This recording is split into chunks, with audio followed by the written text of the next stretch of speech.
You're listening to First Contact, Stories of the Call Center, a podcast brought to you by Noble Biz, your all-in-one contact center solution. Every month, our host, Christian Montez, talks to tech leaders and entrepreneurs who found their way into the contact center industry.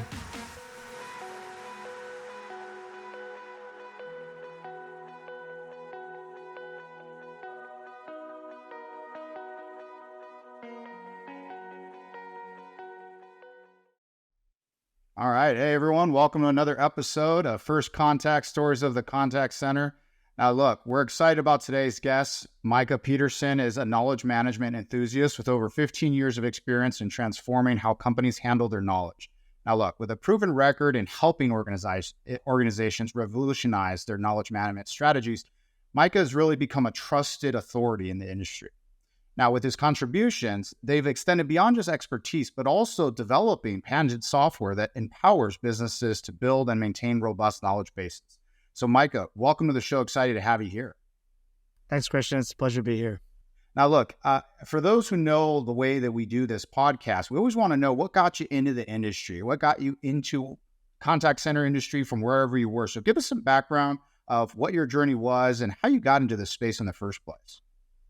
Yeah, it's kind of an interesting story, and it's a question that I often ask when we do webinars and stuff, because I'm always fascinated by, I don't think anybody sort of intends to go into, say, contact center work, but once they get there, they kind of stick with it, right? And they make a big career out of it. And so I thought that was an interesting premise for a podcast. So that was fascinating to me, being here with you.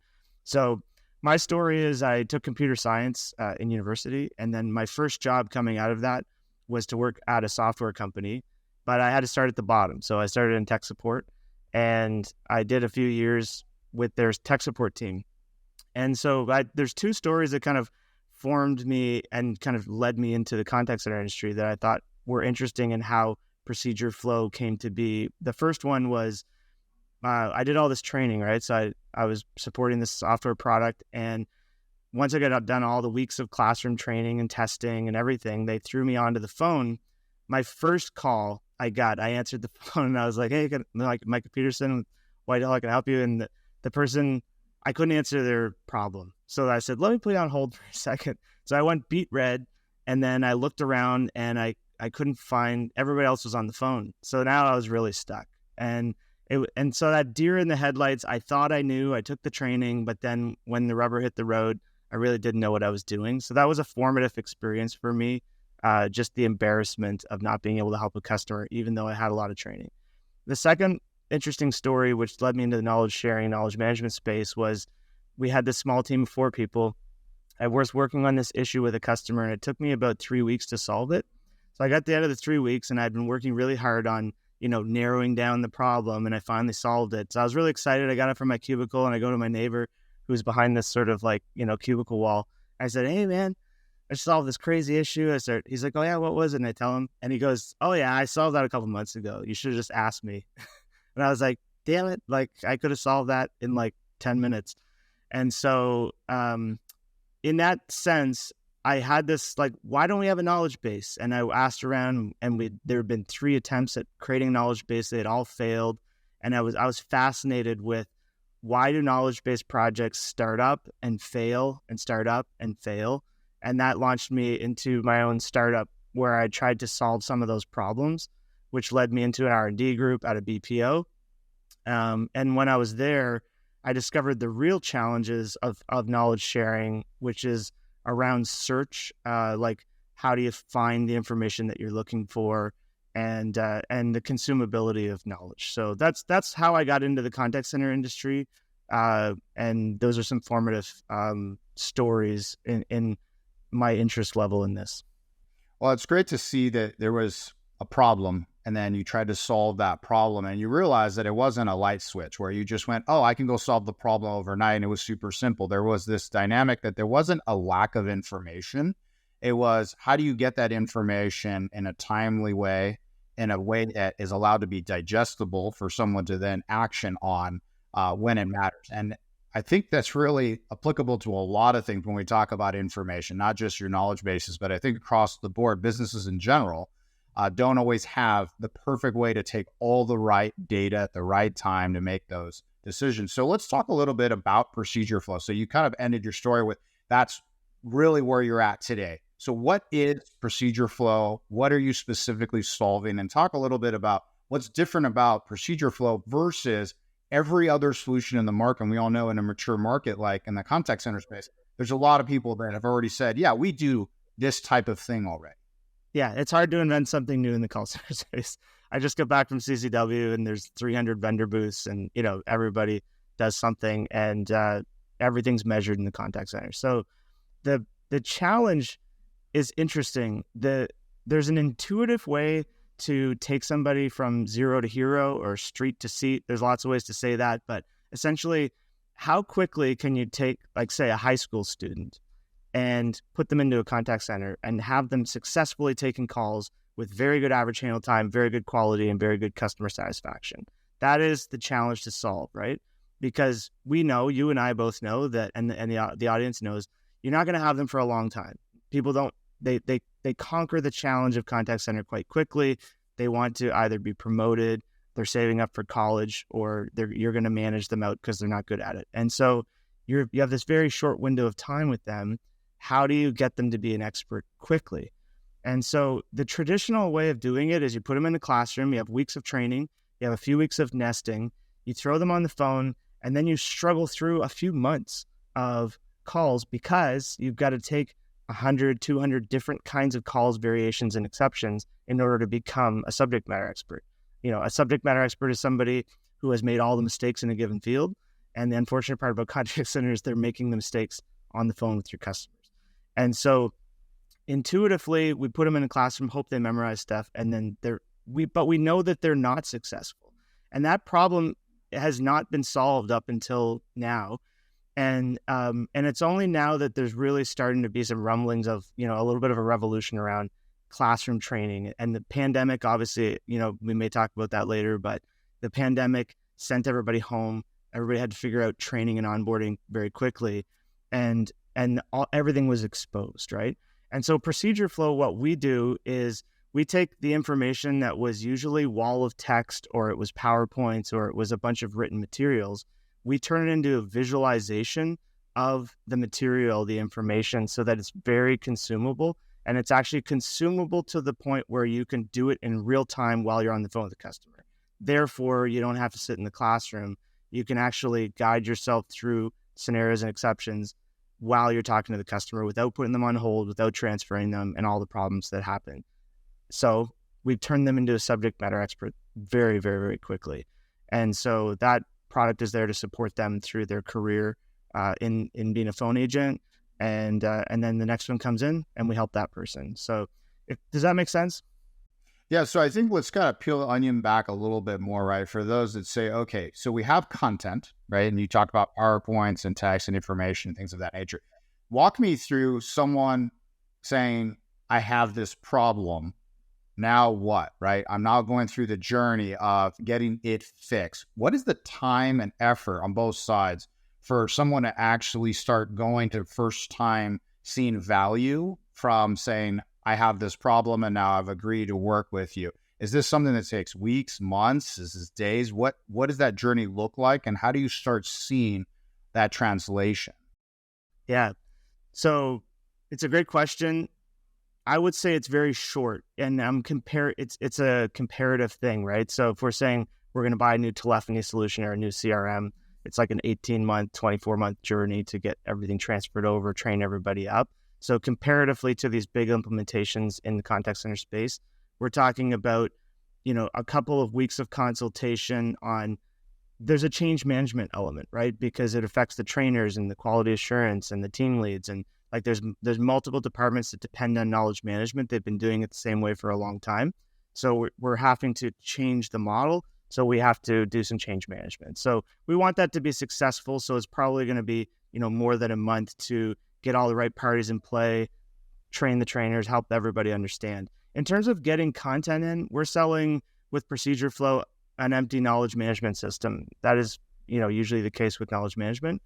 And so you're going to sit down with some SMEs and interview them, and that process is going to take a couple of weeks. what's really important in that, and why we can get the time quite short to impact, is that usually people have documented too much. They have a lot of information. There's duplication. There's stuff that you don't need, and it's overkill, or it's seasonal or something. And so what you can do is you can say 80-20 rule. What 20% of the processes can we map that will have 80% of the impact? Let's make a list, a short list of 10, 20 processes that matter. And then with the SME, map those out very, very quickly. So you're going to roll it out in a training classroom or with existing agents. You're going to get the impact within a month, 2 months. And then you're going through sort of a 3-month process of just helping the organization adopt change. And then you're off to the races. Over seasonality, like you may have 4 different seasons for types of calls coming in. You may decide to map some stuff, down the road to fill in the gaps. But other than that, you're pretty good, right at the beginning. So is this really a set it and forget it, or what best practices does a business have to do, whether it's your product or otherwise, to really effectively, continuously have a living, breathing version of how they manage data and what 80-20, what percentage they need to really focus on versus over documenting and not using it all? Is there any best practices that companies should be using when they look at that from the perspective of, I did this implementation, I'm great, I'm done? Or is there something that really has to happen on an ongoing basis for this to be relevant going forward? You raise an interesting point, because there was a second, you talked about the differentiation of procedure flow against other things in the market. So the first and most important thing is creating visual, logical paths at a bird's eye view for people to follow. That solves 50% of the problem. Now people can actually read and use your knowledge management system. The second half of it, anybody who's been around knowledge management for 12 months or more knows the whole thing falls down on maintenance. It falls down on, can you keep the information up to date? Because really, if you think about customer service in the structure of an organization, it's like I hate to say it like this, but it's kind of like, it's like a dumpster fire, of sorts, where there's process changes and marketing changes and product changes and government regulations, and all this stuff is happening throughout the business all the time. That ekes out and hits the customers, and then they call in They call into customer support, right? And so customer support is having to figure out all the changes going on in the business. And that updating of processes all the time, that volatility, means that the knowledge management, if it's not kept up to date, is going to suffer. And in a 3-year cycle, you're going to have information that's out of date, duplicated, etc. And it's going to recreate all the challenges that you've been trying to solve. And so procedure flow created collaboration version control is a term, or distributed revision control.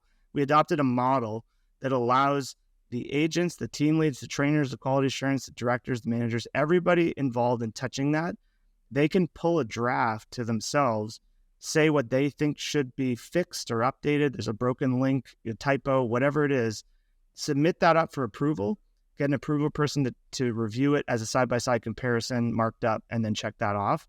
And so we've actually, like, our customers love that feature because it creates ownership. The whole team's involved. You have a single source of truth.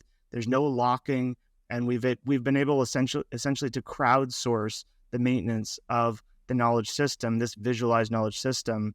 And so if you come in 16 months from now as a new agent and you're in a training classroom, your material is what they're using live on the floor, which normally the training material is, falling behind the reality of what's happening on the floor. So it's a really nice system.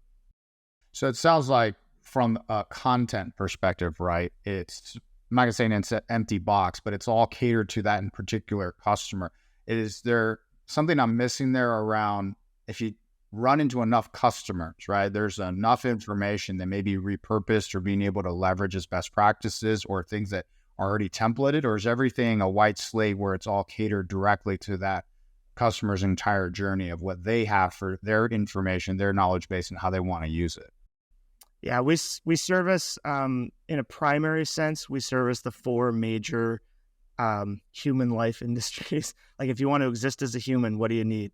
You need health, you need electricity, you need a telephone, you need a bank, right? And so those 4 industries have some repeatability to them in terms of they're either using the same systems or they execute on similar processes. Like for utilities, it's move in, move out processes, or, what have you, right?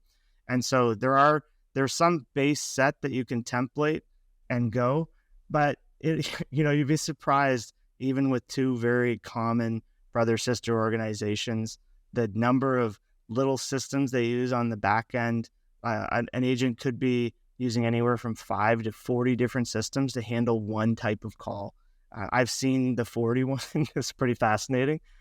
So there's always this attempt to consolidate, but at the end of the day, there's all these systems that they have to use. And so that's going to create the customization and the variability between customers that there are no two customers that are identical.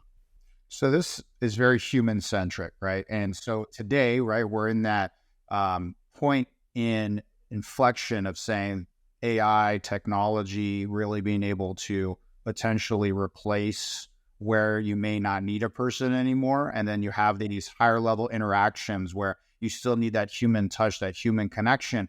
And one of the pieces that's really important, there's not just the information, how to say it, when to say it, but to know that you should say it, there's a timing element, right? So it's not just being trained and having a visual. There has to be some connection towards in that moment if they don't know they should be saying that or they forgot, right? In that moment, in that interaction, there are things and tools on the marketplace today that say, hey, I can help you right now in that moment, next best step and other types of things like real-time guidance and so on and so forth. So where does procedure flow work either in parallel, in replacement of, or whatever, towards the dynamic of where things are going today, of how does let's stick with the human interaction side, where do you create that moment where procedure flow allows in that call, in that scenario, to have the best opportunity to be successful?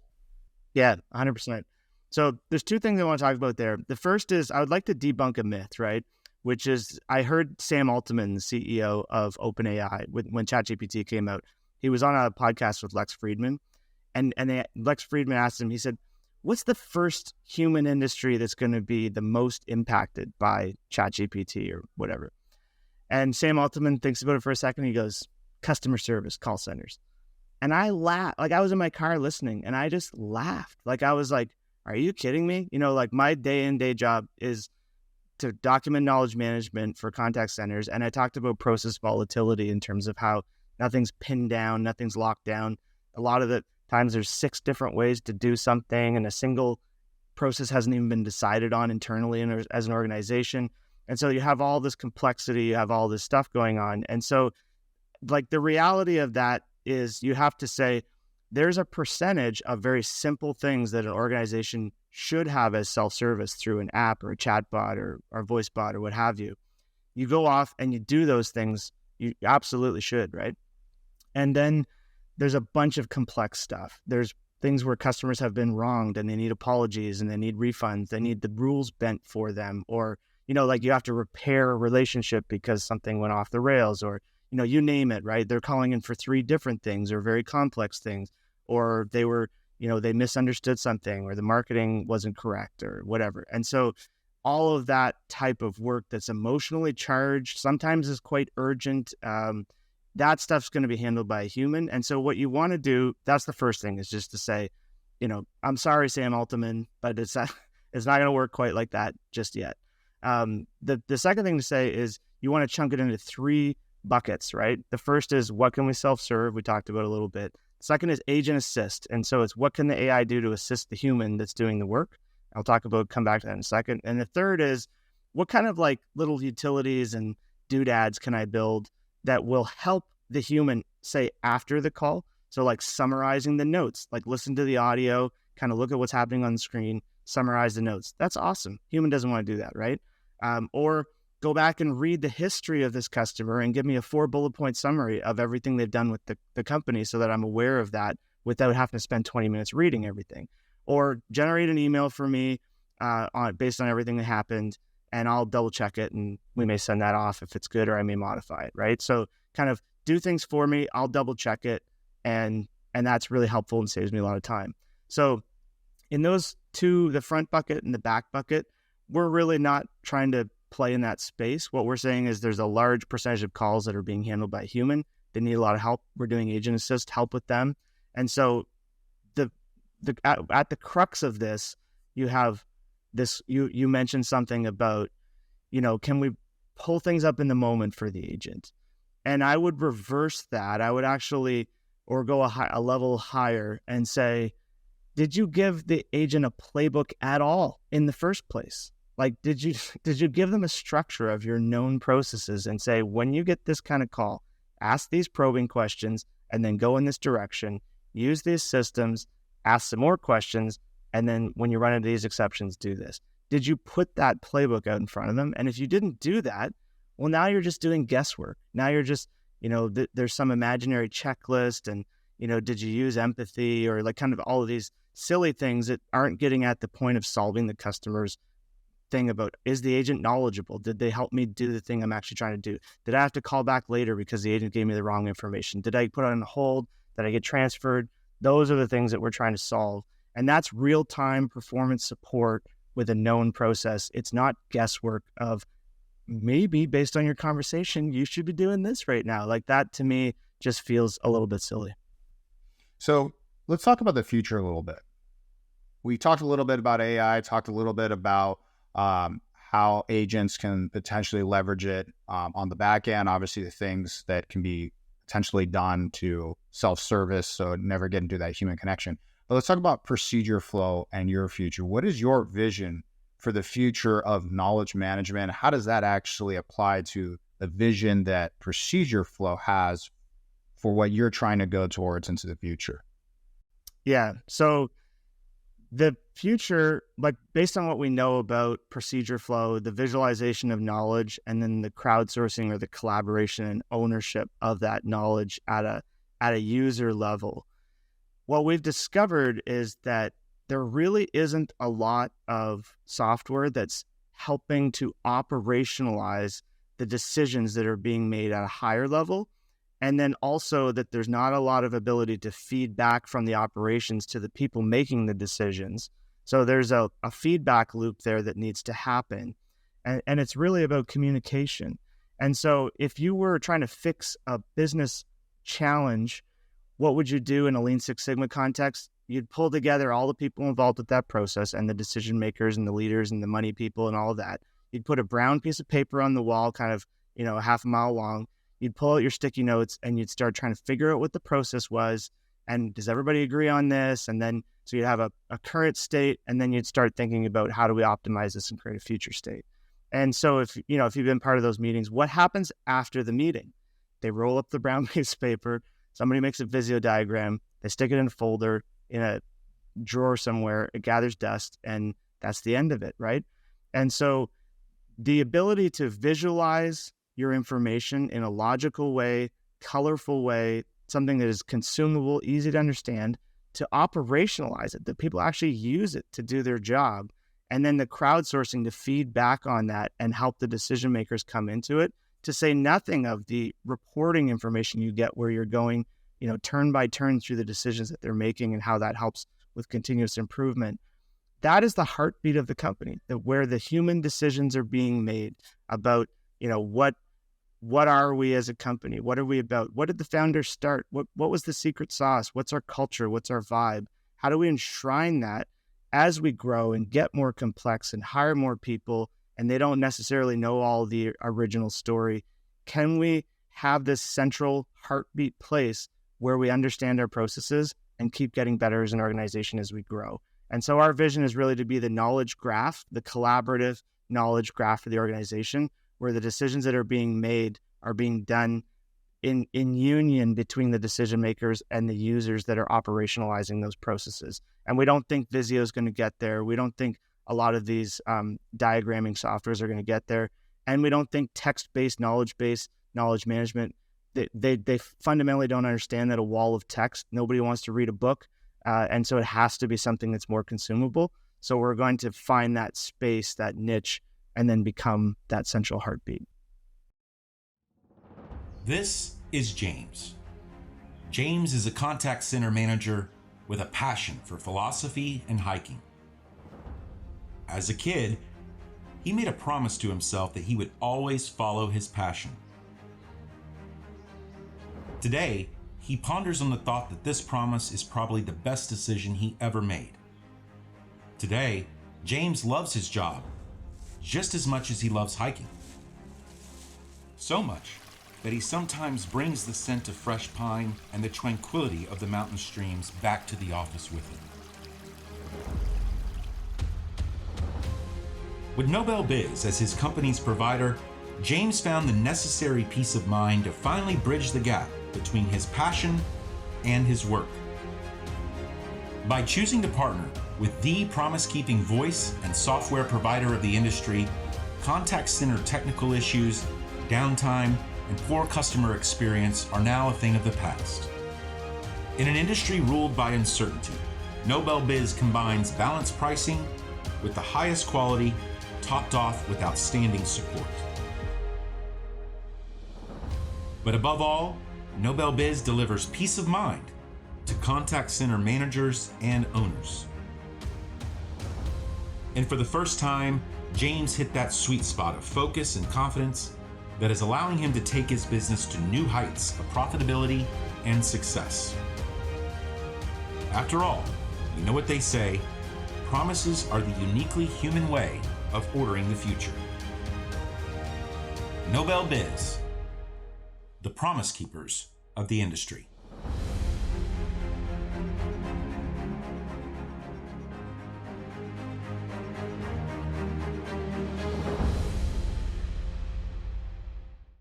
So when we talked about AI, right, we talked about a little bit of the back end, a little bit about, as we said, the self-service side. But let's talk about that middle section, right? What do you see is the near term and what we'll call not future, we don't have a crystal ball, but what we could see things going towards with AI? How do you see those frontline employees being impacted by AI? And then how does that actually change the dynamic of the work in of itself? Does it lose that human connection? Does it improve that human connection? What are you seeing and what are you thinking is happening in that space? It's a good question. Honestly, I think if you look 10, 20 years out, I think a lot of things will look the same. And I don't want to be sort of a dinosaur. You know, I don't want to be diluted. I'm just speaking practically about me as a consumer, when I need things, how I need things, and how I interact with the companies when there's challenges or problems, and how quickly I want things solved or how accurately I want them solved. And I'll take my business somewhere else if it's not working with them or that kind of stuff. I do see that, you know, there is this human level intelligence, what they call AGI, or artificial general intelligence, which we have not achieved yet, where the machine is able to validate its answers. It can check them. It can, you know, it's not just spitting out something that it regurgitated from other things, that it fully understands what it's doing. We're not there yet. And so I think there's some big challenges to solve in that space. Where I do think that AI plays out really well, again, is on either side, where there are simple things that can be done via self-service and should be done via self-service. And then on the back end, there's things that will assist humans. Like if you look at marketing, if you look at sales, if you look at places where people are using ChatGPT. My wife used ChatGPT. She's a dietitian, and she helps people with meal planning and eating on a budget. And so she just released a huge 40-page summer meal plan. Guess what she used to make it? ChatGPT, right? And so it's like she knows a lot about food and nutrition and how to help people and how to structure things. And she's using it to make her more efficient and to help her, you know what I mean? And so it's basically like, where are these tools? I think note summary, I think writing emails and chats that you double check. I think, you know, anything where you can have it do it and then you double check it or modify it. Those are just going to be great opportunities that are just going to continue to grow and unfold, that make, it's kind of like you're supercharging or you're making a hero out of the human in terms of their tools. It's like going from a hammer to a nail gun, you know, for roofers, right? It's a big deal, but ultimately the roofer's up there making decisions and controlling the show. Yeah, I think one of the things that really stands out about AI, and I think you alluded to the concept of, there's these starting of tasks that take up time and that you really need, for now, a human to go in and we'll call verify or massage or modify the kind of templates that was created of something, right? Whether it's the notes or the bullet points of something, or even the starting of some content, which I think is important, right? In a lot of different industries in the contact center space, it can be a variety of stuff, everything from transcription to being able to have the briefs or the takeaways of certain things, the next steps, things of that nature. But in the call, right, when you go back to that middle piece where you really play, and you say that's where, the visual aspect of things are really important for learning and also for adoption, right? No one just wants to sit there and read the text.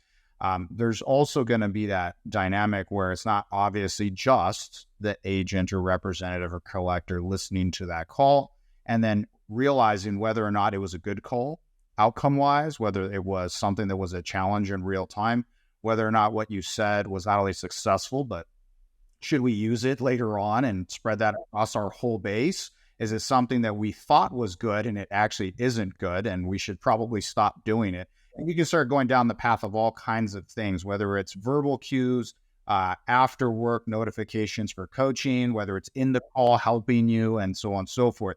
So for the AI side of it, let's still talk about the human part of it. And I still believe you're right. For now, there's absolutely not only a need for a human, but a lot of us are going to have these interactions that require that human connection, that human touch. So you had mentioned it's not just what happens during that call, but happens before and after that call. What can you tell me about what AI or not, whether it's your business or otherwise, that is helping the agents, representatives, collectors be more successful because of things that are happening completely outside of that call, whether that's training, onboarding, continuous improvement? What is important in that area, if anything? Well, you mentioned a lot of things in there. If you wanted to talk about what happens before the agents get on the phone in terms of onboarding, is that something you want to talk with that for a second? Yeah, let's focus on that one first.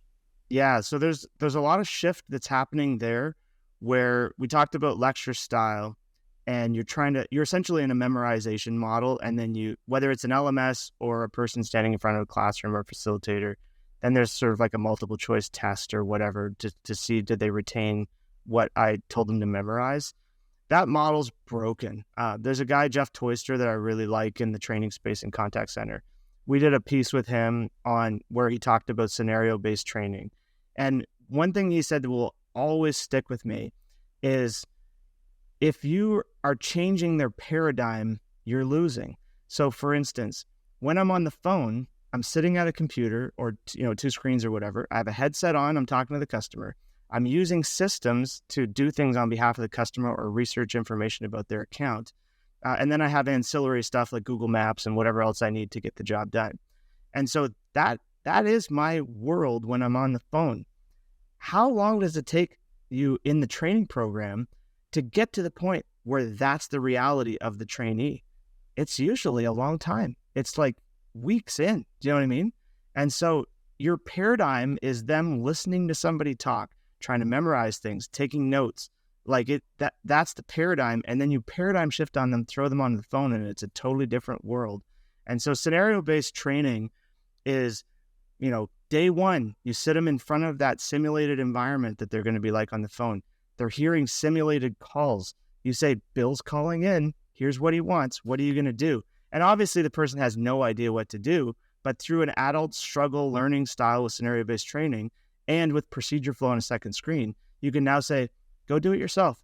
On a real scenario, I know you don't know what the systems are. I know you don't know what the process is. I want you to struggle through it on your own. And then when they come out of the training, that's exactly what their world is. Procedure flow is there to support them. They're getting real calls. They're in a real system, but they've got through the jitters. They know how to click through the buttons. And so setting up simulation software, simulated calls, and having procedure flow is really, to me, that's the future of onboarding, collapsing those weeks or months of upfront time. And that especially is relevant in the BPO world where you have even less time with them, maybe more turnover, less commitment to the brand. And so you want to concentrate as much subject matter expertise as early as possible. So I think that's an interesting shift, and you're seeing actually a lot of simulator companies starting to evolve on the trade show circuit. If you travel the booths and stuff.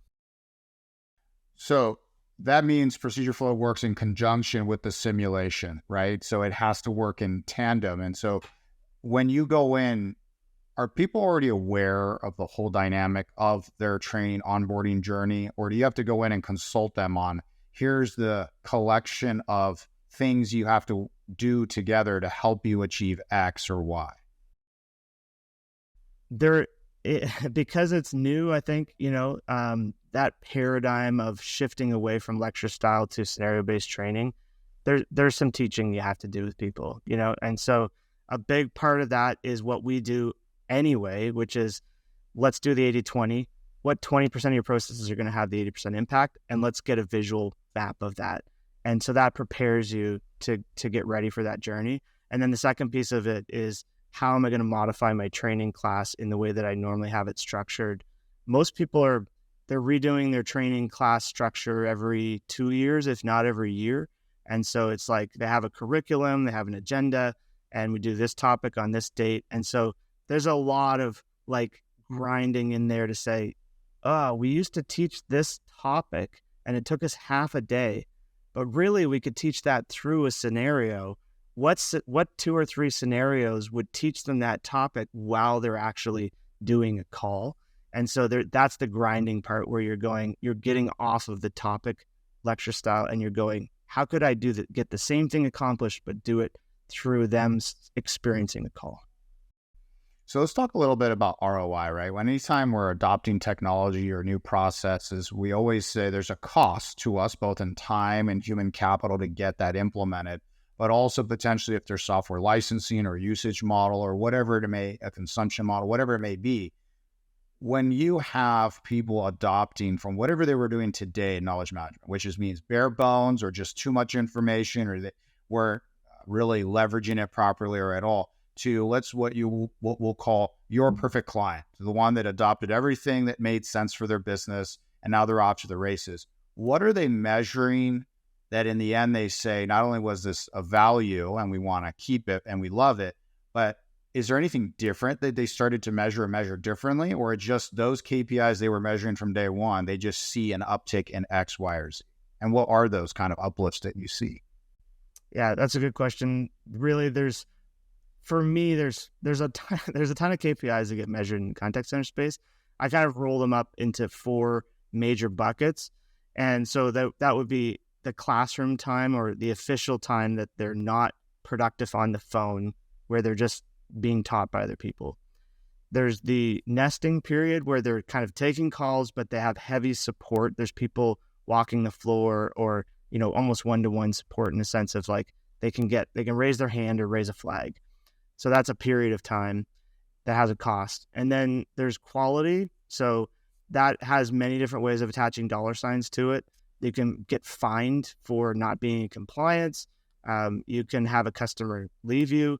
There's all kinds of ways to truck rolls for telecoms where you don't need to, etc.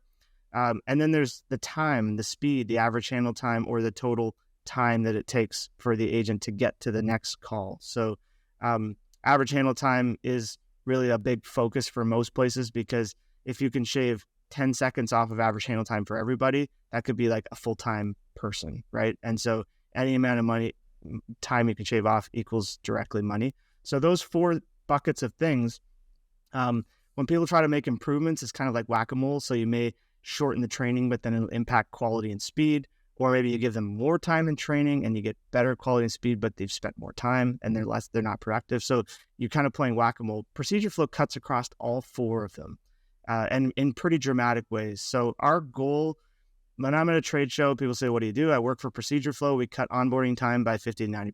Onboarding meaning time it takes them to have average handle time and quality that is comparable to your best agents. And so that's a pretty dramatic statement. They usually then ask how you do it. But what we mean by that is, in the training classroom, we think 50% of the time spent in there is ensuring that they know how to, we can't train you on all the scenarios and exceptions, so we're going to get you as far as we can, and then sort of hope for the best. And so we do some practice stuff in there.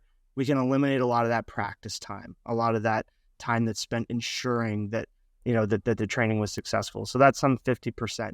If you want to go past 50%, you have to redesign the lecture styles we talked about. And so we have customers that, for say a back office use case where they don't have the phone jitters, like it's an hour or two of orientation on systems and procedure flow, and they're doing live work before lunchtime on their first day. We have places where they have surges on a particular day of the year, and they redeploy internal employees and onto the phone. They give them 1 hour orientation of procedure flow, and they're taking perfect calls like same day for that 1 day surge for that organization. And so we know it can be very dramatic if you're willing to adopt more of a scenario-based training situation. And then obviously the nesting is very similar. You need less help because you know what you're doing. Health insurance, we looked at special drug authorization where people with 2 years experience cut their, putting them on hold and going inside and asking for help. So like escalations and all of that stuff is included in there. And so 2 years experience. Now they feel confident with procedure flow because it's so black and white, it's so logical. They don't have to go inside and ask for help anymore. And then for quality, obviously improvements in quality, giving the right answer the first time, first call resolution, and savings in average handle time, which a lot of times is where we build our business case, is money back in pocket that's directly measurable. So earlier today, we were talking about the pandemic, right? And a lot of the disruption that it caused and a lot of the work from home environment. So let's kind of dive a little deeper on that topic from the perspective of, let's first talk about the business.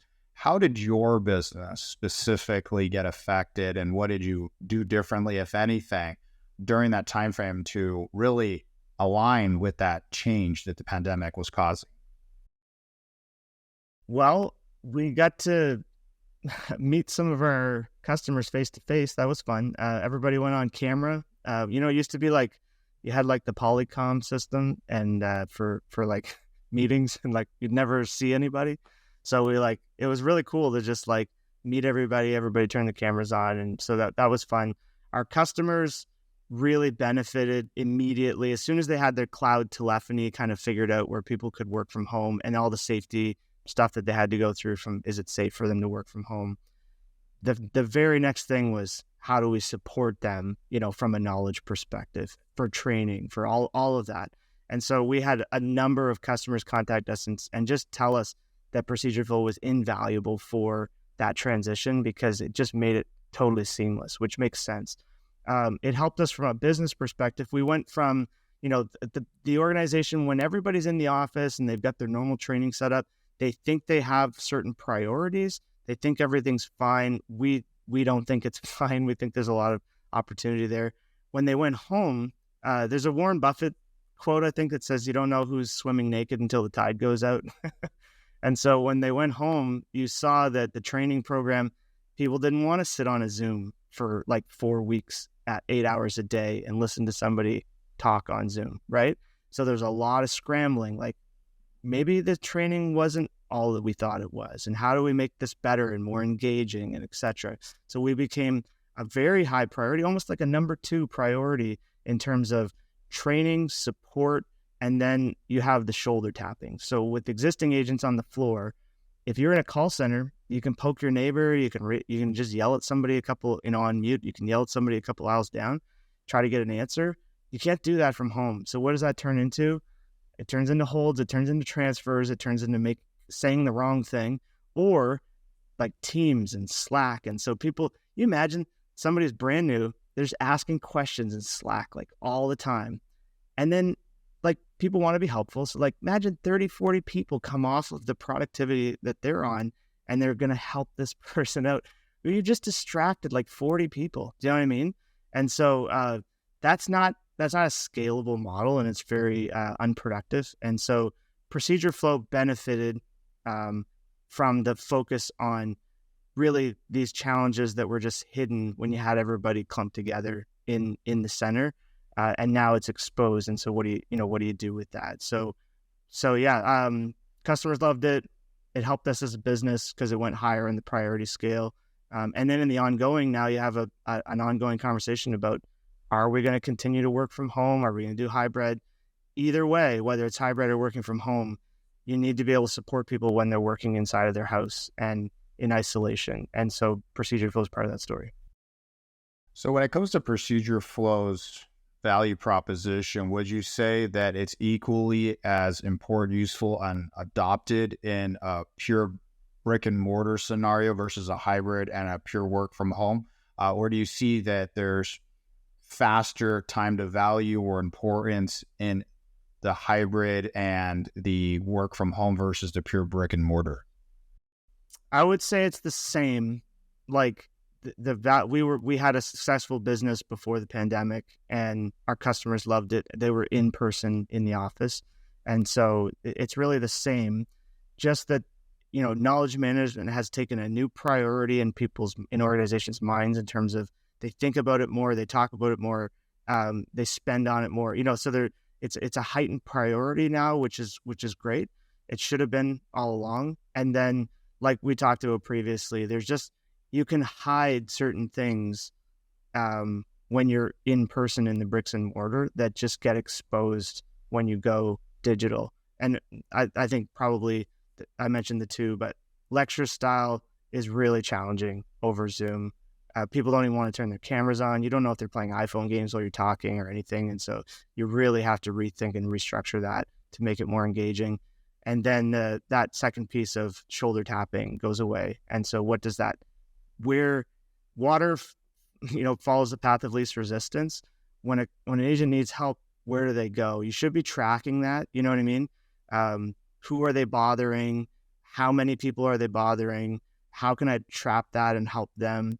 And so as everything has gone remote, that's a new thing to measure and monitor because the outcomes are bad.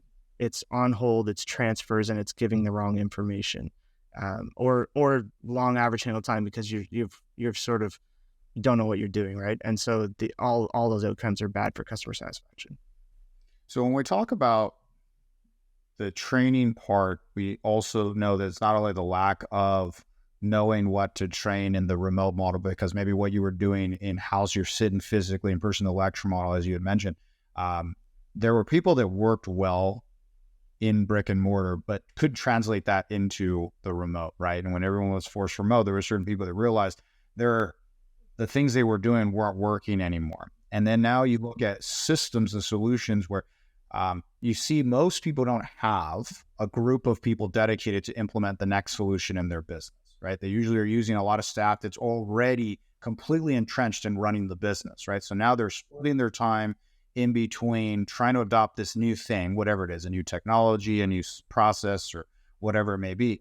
And then they're also trying to run the business at the same exact time. And they're trying to fight between what is important now, the fire that's in front of me or the fire that may be coming down the line because I haven't implemented this tool or whatever it may be. So when we look at that adoption curve that happens with people, there is the fighting of change, right? There's certain groups that, aren't going to adopt change because change isn't always easy.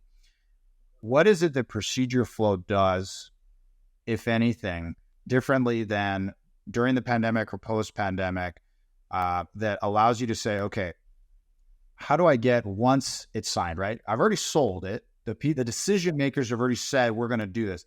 How do you get the teams in the trenches on the front lines to actually adopt this stuff and actually go, okay, I'm not going to drag my feet. I'm going to actually be either excited or I'm going to stand there's an importance to this. And it's not going to be so disruptive to my day that all of a sudden now I'm sitting here dragging and fighting it. What did you have seen or have done to do that? I think one key observation there is I've actually seen we maybe with the training, because nobody likes to be changed. People like change, but they don't like being changed, right? And so with the training group, if you've already got everything on the go and you kind of got your curriculum and your agenda set, and it's like, do I really want to try to re-engineer this, right? And who is this procedure flow and all of that? So that can be challenging. I think one of the benefits of the pandemic, the shift to moving home, was there's a hunger there. Like we're seeing more and more with trainers that they're actually quite hungry to innovate, to try new things, and to try to make training more engaging. And so we've seen a tremendous amount of cooperation and really ownership of the training group to say, we want to bring this change about. We want to make the training more fun, more engaging, more effective. And so it's day one stuff, right? Like we talked about scenario-based training, but it is putting stuff in place from day one that's going to create a faster and more engaging experience for the new people coming in. And the challenge of trying to do that remotely, where organizations, some are still going back in person, either just for the training or entirely back in person. So that still exists. But for those that have chosen remote, especially for training, we just see an incredible amount of ownership and willingness to adopt change and innovation. Awesome. So I think right now we've had a great conversation about the business, about training, about being able to have the style of learning, how to be more visual versus just text, and obviously that sweet spot in the middle of the human connection, the human interaction versus where maybe AI plays in self-service or maybe as helping the agent or representative collector, so on and so forth at the end in tasks and things of that nature. Let's kind of skip to a little bit more personal, a little bit about you. From what do you do outside of work? I mean, I can't imagine you only work. So you got hobbies, activities. What do you do to relax or disconnect and have that work-life balance? Yeah, it's a good question. So I'm part of the co-founding team of Procedure Flow. So it's been just sort of an honor and pleasure to be part of this. It is a startup. We're growing, and there's all kinds of challenges, right? And I travel a lot. Before the pandemic, I was probably traveling once a month for trade shows and things. And so it was getting a little crazy. So the pandemic was kind of actually a really nice opportunity to be home. I'm married and I have 7 kids. So we had our last child during the pandemic. And so it all kind of timed well. Like we're able to not travel, stay home, have a baby, and just enjoy that period. My brother is a farmer. We grew up on 45 acres, and my grandpa was a potato farmer from being a kid. And so he just always had gardens on the go. And then my dad had like chickens and goats and stuff. So it was just sort of there around me as a kid. And so my brother, during the pandemic, he really turned on the jets, and we set up like hoop houses, electric fences, really got into hobby farming. And I started doing the animal side of it, so doing chickens and things like that. So I think the pandemic was just sort of an interesting time to hit a reset button and say, what other things can I do? And just getting outside, being in nature. You wake up in the morning and the dew's just kind of sitting on the grass, and you can hear the chickens just sort of clucking away, happy eating bugs and grass, and just enjoying that, and then just seeing the kids run around and have a blast. And we're right on a lake there and stuff, so they can go swimming. And so I think that all keeps me balanced from work stress to very quickly, within 20 minutes I can drive home, and it's like another world that it is the most important thing to me. Business will come and go, all this stuff will change all the time, but that stuff matters. And so that probably is what keeps me level. Well, it's been a great conversation. I know there's going to be people that are going to say, I want to get a hold of you. I want to get a hold of your business. How best do they go about doing that? The best way is probably to go to procedureflow.com. There's a nice little drift bot that pops up there, and we have people live there that want to chat and just answer specific questions that can pretty quickly lead into a scheduled conversation. I'm on LinkedIn, Twitter, etc. And so, if somebody wanted to just check me out, Micah Peterson. And I would encourage you to follow our Procedure Flow on LinkedIn as well, because they post a lot of really interesting topical stuff, events that we're going to be at, etc. We have a really fun marketing team. So those are probably, and procedureflow.com is our website. And of course, there's going to be a lot of information there about the industry you're in, or just watching videos, the YouTube channel as well. So lots of ways to find out more about Procedure Flow. And ultimately, if you just want to reach out and have a conversation, I'd love to do that too. That's awesome. So Micah, thanks so much for joining us. Obviously, hopefully everybody felt this was insightful. Whether you have a robust knowledge management solution today, or a system or process, or you're looking at potentially replacing or upgrading, obviously, hopefully you've gotten some good information. You can connect with Micah. You can look at procedure flow. So that's another episode of First Contact Stories of the Call Center. Thanks so much for joining. And obviously, if you have any recommendations, likes for what we're doing, let us know. And we appreciate you listening. Tune in next time.